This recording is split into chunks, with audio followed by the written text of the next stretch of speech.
Okay. Let's talk about taking Israeli entrepreneurship into the US. So everyone knows that Israel is a startup nation, and there's a lot of local talent in Israel, and this is why most of the R&D is in Israel. And it's easy to think that the early days are all about being in Israel and getting the company off the ground. But as a matter of fact, that from day one, every entrepreneur aspiring to build a big tech company needs to think globally. And with being in Israel and thinking globally come quite a few challenges. And it's a long list, and we're going to try and touch a few of those points today. So how about we start with a little round of introduction. So for those people who don't know you, Adam, why don't you present yourself? Hi, Sharon. Hi, I'm Adam Singolda. I'm the founder and CEO at Taboola. Pitango, full disclosure, Pitango is an investor, but this is not a sponsored panel. You know, this completely friendly. No, everything on the table, full transparency. Yeah, full transparency. So, but I'm happy to be here. Hello, and thanks for having me. I'm Nadav, Shoval, CEO and co-founder of OpenWeb, and Pitango is not shareholder of mine. Yet. Not yet. Hello, everyone. My name is Yaky, Yanay. I'm the CEO of Pluri, a biotechnology company that developing product from cells. Cool. So let's start with the beginning. What does it mean for you to be an Israeli entrepreneur in the US? Nadav. I assume it depends, and depends on the time, but I think there's a lot of great things and, of course, more difficult things. But I think mostly it's a good thing, because I think, like, especially in the East Coast, I don't know how you guys feel, but I feel that the Israeli chutzpah work fairly well, and every time there is something happening in the Middle East, maybe it's harder. No, but it's true. I think you're the best version of an Israeli in America if you admit that you're an Israeli in America. You know, it's once you realize that, you know, your challenge is that you're convinced most of the time that you are right. As an Israeli, it might not work so well in, you know, multicultural in the US. But on the same side, you know, you're able to bring your superpower, you know, of yes, we can, and I'm going to take a chance. I'm going to be direct. My interview style will be taking someone for a glass of beer and just talk about life. Things that an Israeli maybe you feel more comfortable doing. If you're able to mix, you know, your Israeli superpower in America, I think you get to be, you know, the best of both worlds. And knowing your industry and the challenges. So these guys are doing high tech, which is fun. If you go develop, as we are doing a drug development in cell therapy, well, you need to know your limitation when you're talking to the FDA or the SEC as a publicly traded company.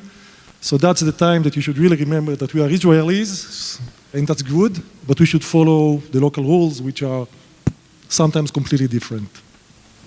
So you gotta play by the local playbook. Absolutely. Okay. How important is it for an Israeli CEO to be present in the US? I don't think it's important. So there's no have to in anything. So I don't think you have to do anything. We have now, Wix is a very successful Israeli company, CEO, and by the way, the entire management is in Israel. They have a great offices, you know, and which they built. And the reason is Wix is a consumer company, so they never have to meet a client. Their clients are somewhere, you know, people that they reach, you know, in various distribution channels, and they become their clients. On the Taboola, as an example, we have 9,000 publishers and 15,000 advertisers. For us, the importance of meeting someone in person and build that trust and relationship over time is a key part of our business. So for me, it was as soon as I can, I had to move. And I think it's just a question. So in my opinion, it's as soon as you can, if you need to, you should move. But you may not have to. I fully agree with that. I think it depends. It's funny because he mentioned Wix, and I remember when I moved to the state, so also disclosure, the guys from Wix are investors of mine. I was like so jealous of them because, they could just sit down and work for whatever they want, and in B2B you need to. So I think if you do B2B, if you do B2G, you kind of most probably have to, and sooner rather than later. And I think, like in my case, I just feel that being in Israel, having a lot of advantage, maybe with the team and stuff, but from pure business perspective, I think it's kind of mission critical for most, I would say, startups, how I see it. I agree, but again, I think it very depends on the industry itself. So for example, I think that founders and CEO, we need to be at the place where is the highest risk for failures or the highest potential for success. And if you're in the phase of marketing, so obviously you need to be on the market with your clients or before that. But for example, in our case, there is a massive and long-term R&D process that's been on the pharma side. So you should better make sure that you're going to do the perfect R&D, otherwise it's going to cost you 5 years and $50 million. So, and we need to play around both areas. And now, for example, that we are working on a digital industry, that client is critical. So yeah, we need to build our presence here sooner than later, and so it depends. There is no one answer for that. So let's continue with the little independence theme. The eternal dilemma, your R&D team, next to management in the US or next to, your product team, next to R&D in Israel or next to management in the US? So for us, I'll say two things, in my opinion. One, the first question is where is the manager of those people live, right? So if the manager of those people live in Israel, I think it's much better for people to be in Israel. If the manager of that person, of that team lives in San Francisco, which is not a fun place to live, but let's say that's where they live, then engineers should be in San Francisco.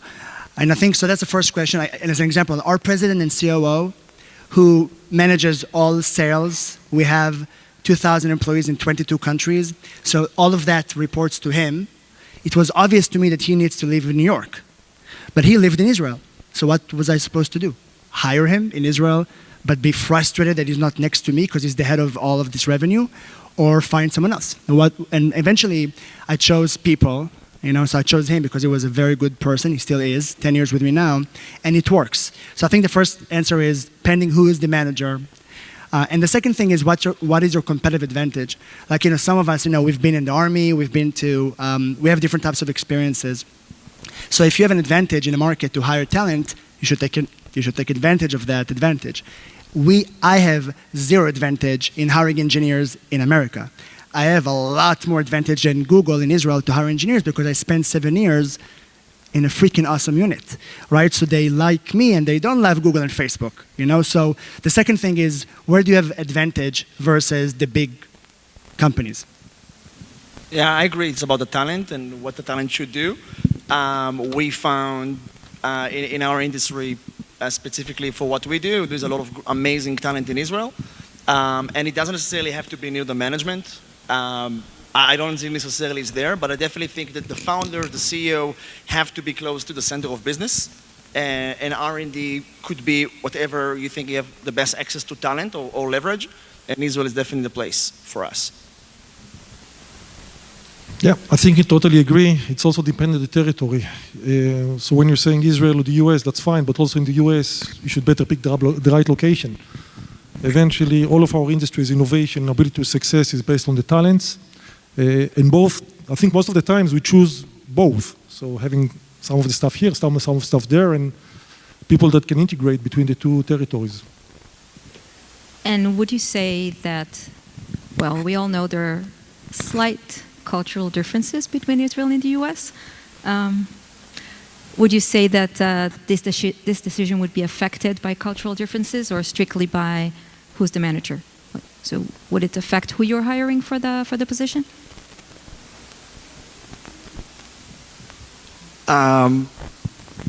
Again, yes and no, because I think that companies with a strong mission and culture, it's less, when I say culture, I mean like corporate culture, and not necessarily a specific geolocation culture. What we found, that of course there is plenty of differences, but not only between Israelis and Americans. We have a team in Ukraine, we have a team in London, we have a team in Paris, etc. And it's very different cultures, and I'm sure you can tell by 22 fucking geos. No, it's so true. I mean, we have an office in Japan. I'm not sure if you're Israeli listening to this and you visited Japan and you try to do business in Japan, do you know what's the difference of managing a project in Israel to managing a project in Japan? You need to meet the deadline in Japan. There's a deadline, and you're actually supposed to meet the deadline.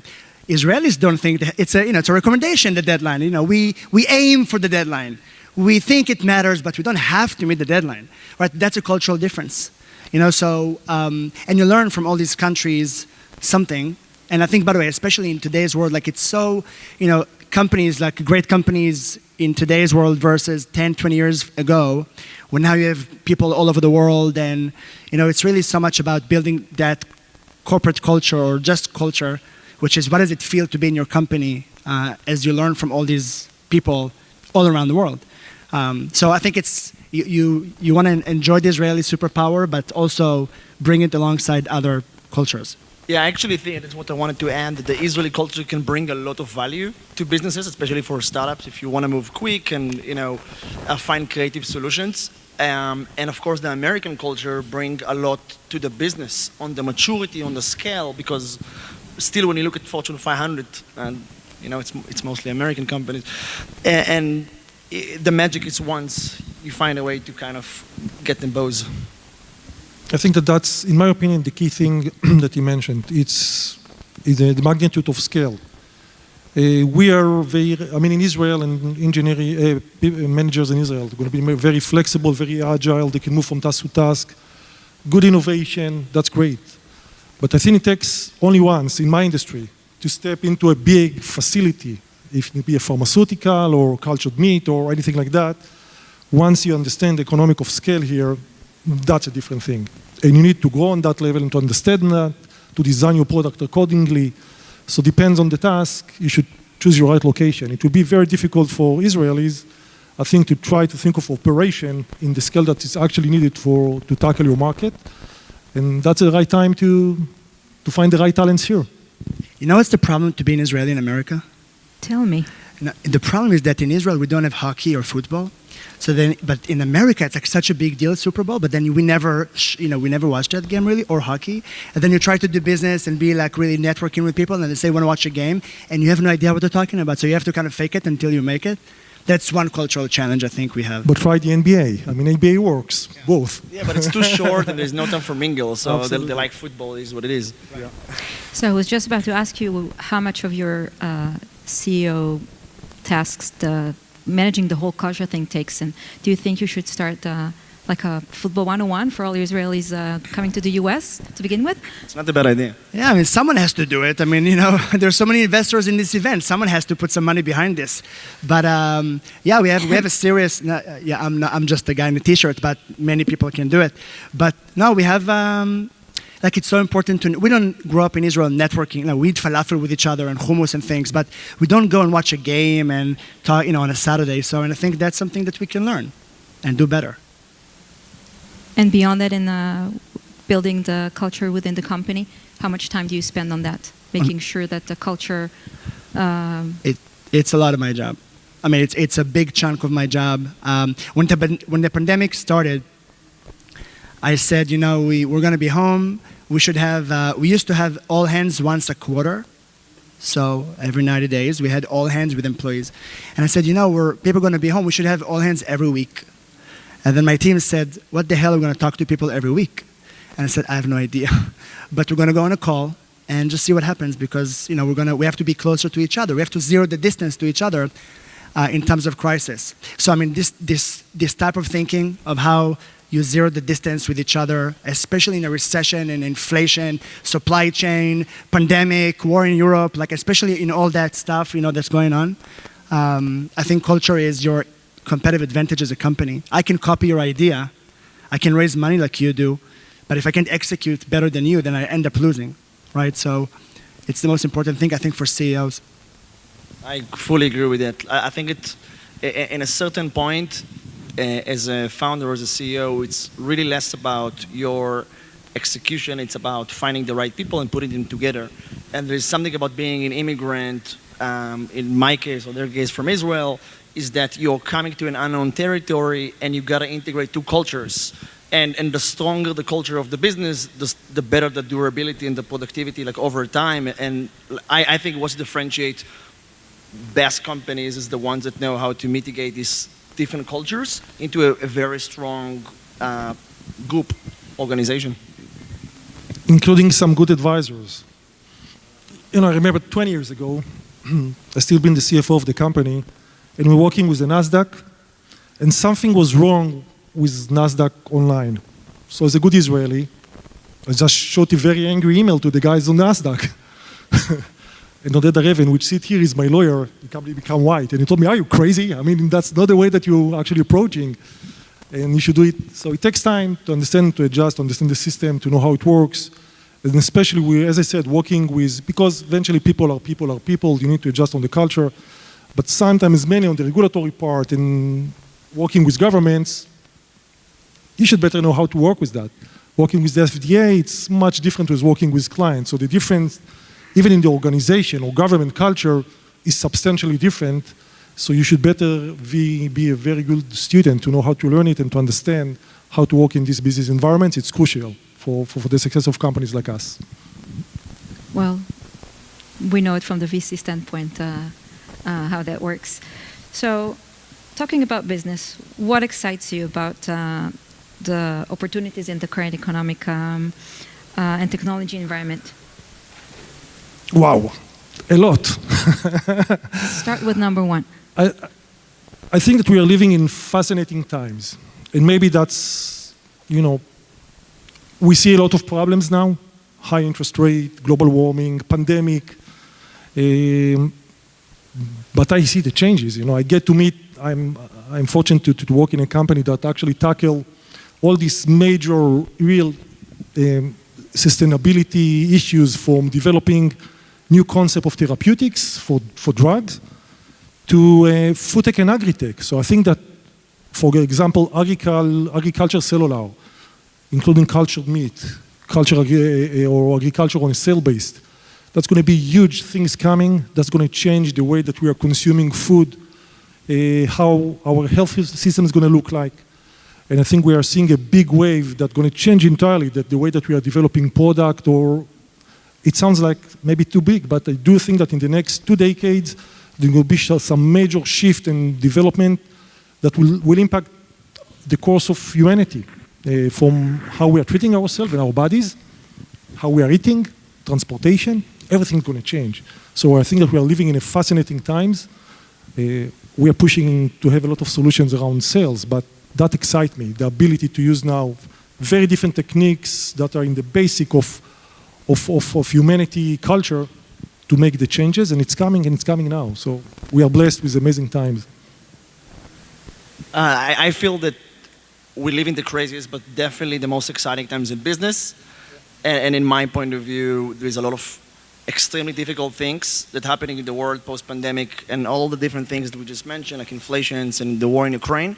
But the most important time is to create value right now. And I think for great companies with strong leadership, this is the best time to do business. I won't say all the buzzwords of like artificial intelligence, but I truly think it's bigger than the industrial revolution. I think it's disrupting like the knowledge workers industry in a way that like we haven't seen ever before. So I think it's incredible, exciting time to lead a startup or lead a company, because there's plenty of opportunities, much more than the hype, right? A lot of problems. There's a lot of problems to tackle, of course, but it's exciting because there's so many new opportunities in the market. So, yeah. But I have a private company. Public company is much more complicated. But it's more fun. I think what's great about now, like these days, beyond the technologies and stuff like that, is culturally, because the world is in some sort of a crisis, you know, some sort of flux. People now, I think, are more open-minded to do deals, interesting deals. People are more humble. You know, if you try to do a great deal in 2020 and 2021, when everyone did make so much money, crypto all over the place, NFTs, you know, TTTs, LLA, just whatever acronym people made up. People made a lot of money, and they were convinced they deserved that money. They did so much good work, and that money was their, you know, was theirs to have. And then 2022 came, and now we're all back to be, it's like old school business, you know. We're more humble, we're creative, we're open-minded. We're here in person. We're taking meetings. So I think I'm most excited about back to humanity. Choosing people again versus whatever madness we had in 2020 and 2021, which I'm sure our children will study in school about how destructive it was, mainly for creativity and business opportunities. So would you agree that this time for existing companies is the time to eat or be eaten? Food, I think, Nadav, you should take it. I'm not a foodie. I think that to go back to the top of what Adam said, doing business in 21 was fairly easy. Let's be honest. If you've been an investor and you just throw money on something on the street, you most likely make a good yield.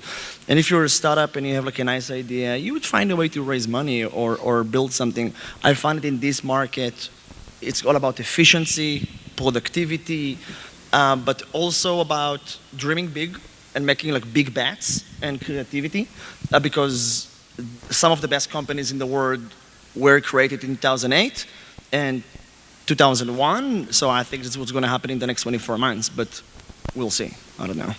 I think there are big opportunities right now, specifically thinking of Israeli entrepreneurs and startups, that we should remember that one of the advantages or the disadvantages, depends how you see that I always like to say that Israeli entrepreneurs refuse to die. They just refuse to die. So it doesn't matter the environment or the crisis or whatever it takes, they're going to come with agile thinking and try to reinvent themselves. So yeah, there are some big opportunities. It should be, of course, but I don't expect that 50% of the companies will shut down. Not at Israel. It's not going to happen. So people will invent themselves and will be able to go across this crisis. Okay, so speaking about audacity, or as we prefer to brand it, chutzpah, and starting new businesses, let's talk about funding. So an Israeli entrepreneur that wants to raise money right now for starting a new company, because that's the best time to start a new company, what would be your advice for them, how to pitch differently for Israeli versus American investors? I think it's yours. Yeah, so for an entrepreneur, so I think, if I was to give any founder an advice, to give myself an advice, 15 years ago, I would say, nobody cares. So I think that the only thing that matters is to raise money from someone who is able to choose you versus why you think your idea is great, why you think your experience is important. The early investors never choose your idea. So it doesn't matter. So if you have a good connection and a good chemistry as an Israeli with an American investor, that's your angel investor. If you have a great synergy and chemistry with someone that's your family friend, a friend of a friend, that's your angel investor. Your first money is anyone who says yes. That's the only difference between someone who has a job and the company is going versus not. So the only thing that matters is, can you get a yes? So I think you just have to be honest with yourself, who is likely to say yes. I got many, many, many no's trying to convince very famous investors that Taboola is a company they should invest in, and 100% of them said no.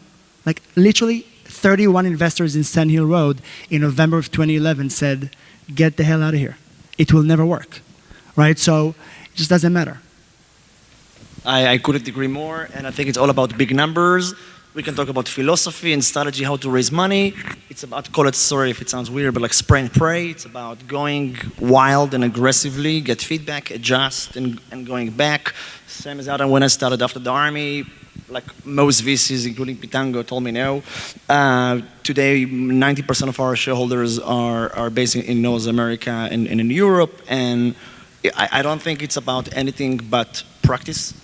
And I truly think that if you have something that you really believe in, it's about resistance and resilience, and there is no other thing. There is no secret hidden sauce. It's about putting the work, listening to feedback, and going again and again and again.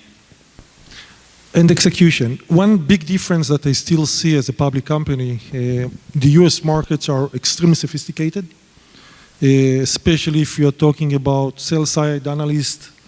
So In Israel, we're still suffering from lack of professionality in this area. So we have like one life science analyst or one food tech analyst. In New York, you can meet an analyst that is an expert, of course, in biotechnology, in cell therapy, in microcap, or in a specific therapeutic area. So these guys, they know shit. They know what they're talking about, so you should better be very careful, be smart, make sure that you are presenting the case as is, because that's the real deal. It builds in Israel. I think that the private sector's family office, they are extremely professional, but still in the institutional investors, it's building up. But this is the big two differences that they see in the level that you need to present your case and to be able to attract their attention. So we're coming to almost the end of our time, although I could go on and on because this is very interesting and also pretty fun. I think we see that there's no cookie cutter answer to any of the questions.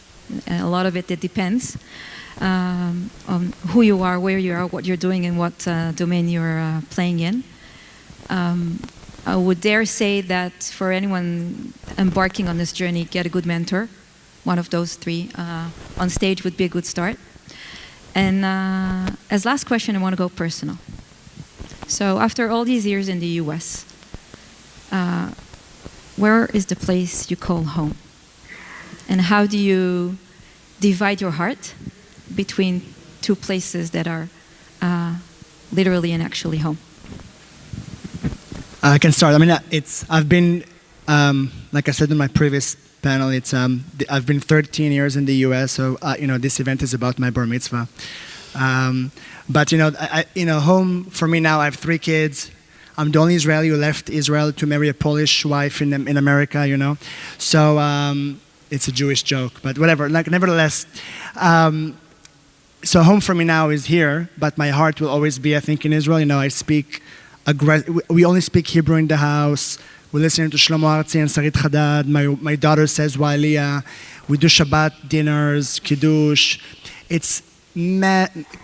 I can't explain how important that is to me, right? This will never change. If I ever thought I can't continue doing this, I would change my life in a significant way. So in that regard, my heart will forever be in Israel. But my home is here now, in New Jersey, Tenafly, suburbia, the whole shebang. I would always call myself Israeli, and I feel that right now, after living almost like 9 years in the state, I definitely feel home also in New York, but it's only because of the amazing community I think that we have in New York. I think it's very supportive, and it's quite awesome. But yeah, it's definitely hard. I just have a newborn, and his name is also Adam. It's a great name. I really like the name. And yeah, it's a challenge. I definitely feel the same type of a feeling that you miss the family, you miss the home, but New York is a great place to build and create. It's true about New York, and when you're traveling in the US and going back to New York, you feel like home. But for me, since I operate from Israel, I'm going to spend a lot of time here, and of course the family is there. So for me, Israel is home. And with that beautiful sentence, that Israel for me is home, I want to thank you so much for taking the time for us today, and thank you everyone for being here. Thanks. Thank you.